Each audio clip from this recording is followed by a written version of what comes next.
Welcome back, everybody. In this video I want to talk about the blockout procedure. And the main purpose of blocking out is to get the proportions right if you're using something like a drawing like this. So I want to use minimal geometry, so low geometry, and most of these objects are not validated. And as long as I get the proportions right, I then can go in and add the detail and refine to finish up the sculpt. Let's first add the tube tool for the body. I generally will create the beginning and end points and then only add as many nodes as I need. The fewer nodes, the more streamlined the shape will look. As you can see in the stomach area, I do need to add a node because it needs a little more taper. So again, add only when you need to.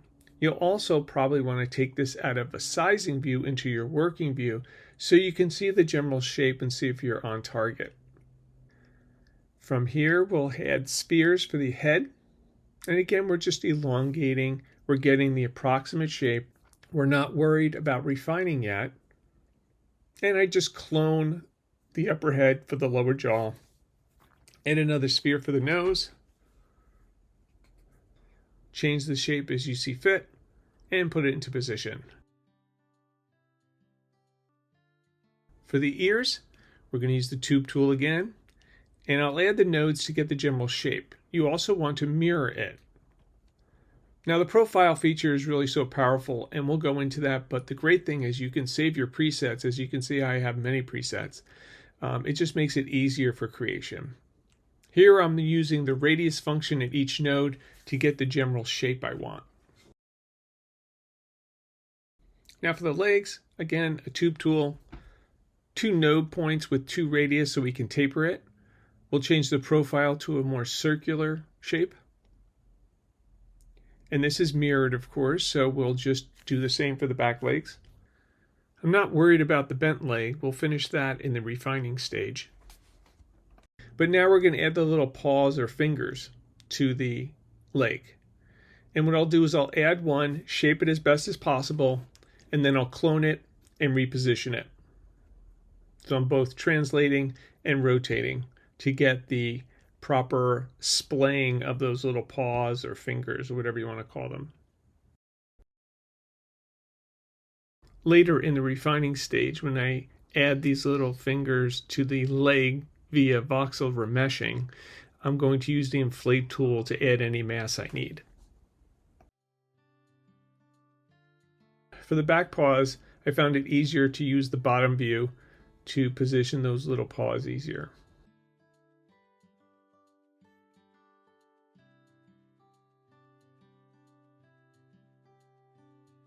And the tail, again, a simple tube. For the eyes, again, spheres, and for the pupils, spheres. Repositioning, resizing, mirroring, and getting them into position.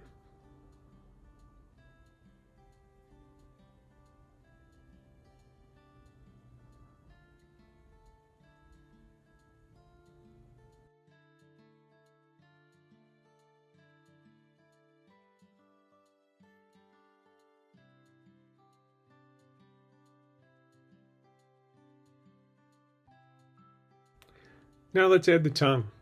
The tongue is a simple tube tool, and we're really taking advantage of a lot of the features, such as the multiple radius options on each node and the twist function to make it appear like it's really coming out of the mouth.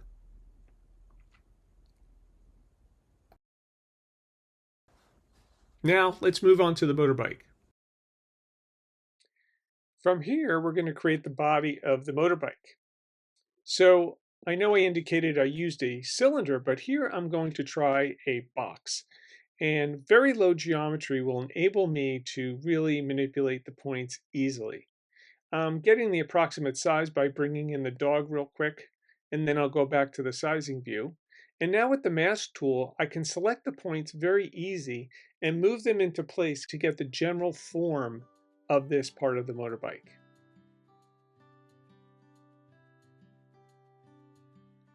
This is kind of like polygonal modeling where you're manipulating the vertices. Now we can add some subdivision and we can get the better shape we want for the motorbike. Again, we can go in, lowering the subdivision if we need to redefine the shape. little tweaking here and there, and we have a good start to the base of the motorbike. So now let's go back into the sizing view and let's add the extension of this part of the body. I'm just using boxes, lowering the resolution and resizing and reshaping them. We're going to create one and then we're going to clone it, adjusting the width to the approximate width we want, putting it into position. And now we're just going to clone it and create that little thicker part that the feet would be on.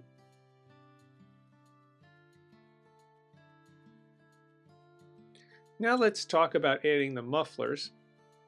We're going to mirror them and we're going to put them in position. For the inner part of the muffler that sticks out, we're just going to clone the cylinder and resize it smaller and reposition it.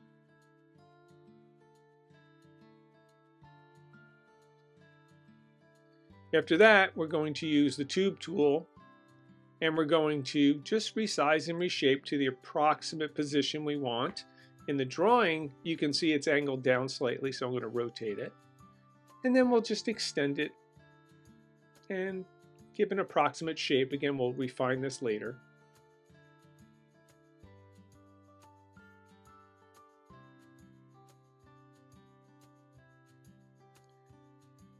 Next, let's add the lights on the back.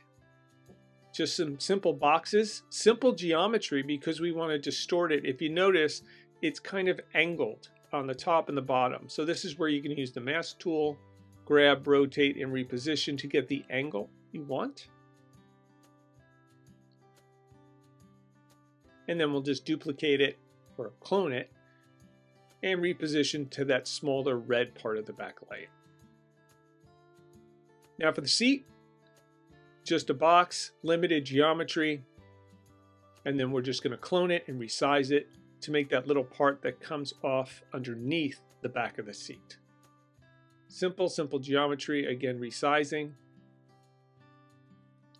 and then we're done with that part.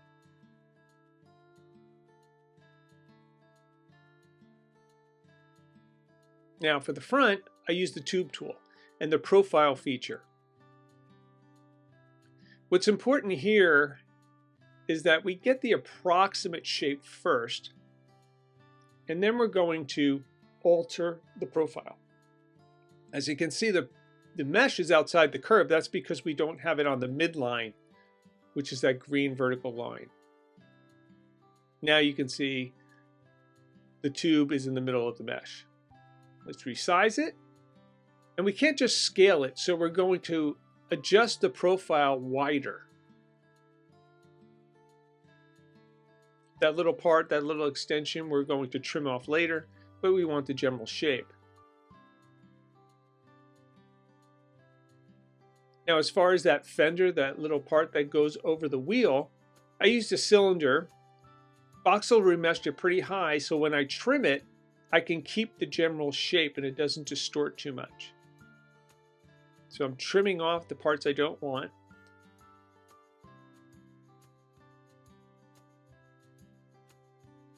And now this is a very interesting thing. I typically always just voxel remeshed and then smoothed and things like that.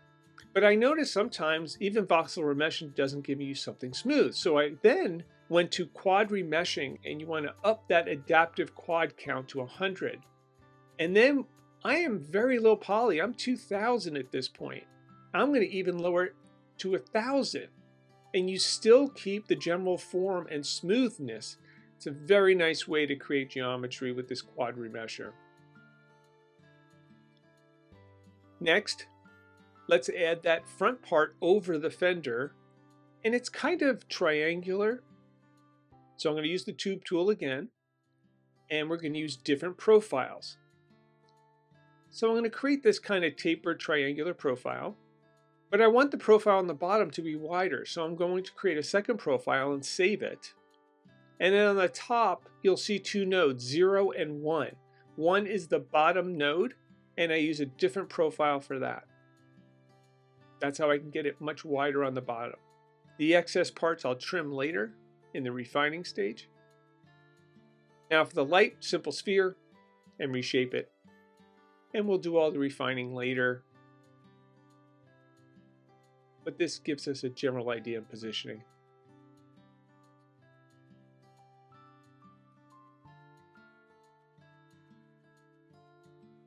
Next, let's do the handlebars. The handlebars, I considered two cylinders, a smaller cylinder and then a bigger cylinder for where the paw grips it. They're mirrored, of course. We're going to put them in position. These are the smaller ones. And then the larger part, we're just going to clone it and resize it larger. I'm going to bring the dog in to get the approximate position of those handlebars. There's the bigger grip part. And I'm going to make it a child, so when I move the smaller part, I can move both parts at once. There you go. Looks pretty good. I'm going to check in the sizing window and reposition it just where I want it. Next to the tires, the Taurus, and we're just going to refine the shape before we validate, rotate, and then resize to get that kind of smaller oval or slanted oval look.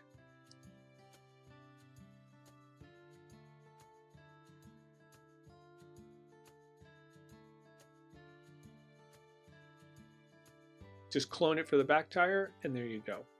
I want them a little wider, so I'll select both and just resize.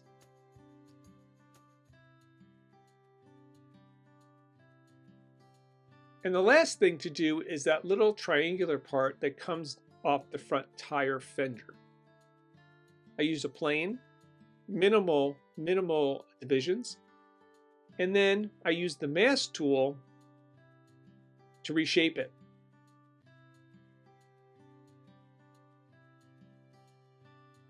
I then will extract the geometry to get some thickness. Then mirror it, bring it into position, and resize.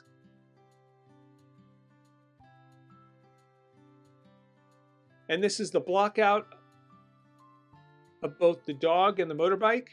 And from here, we can start the refining. In the next video, we'll show you how we can bring these pieces together to create the final shape. Thanks for watching.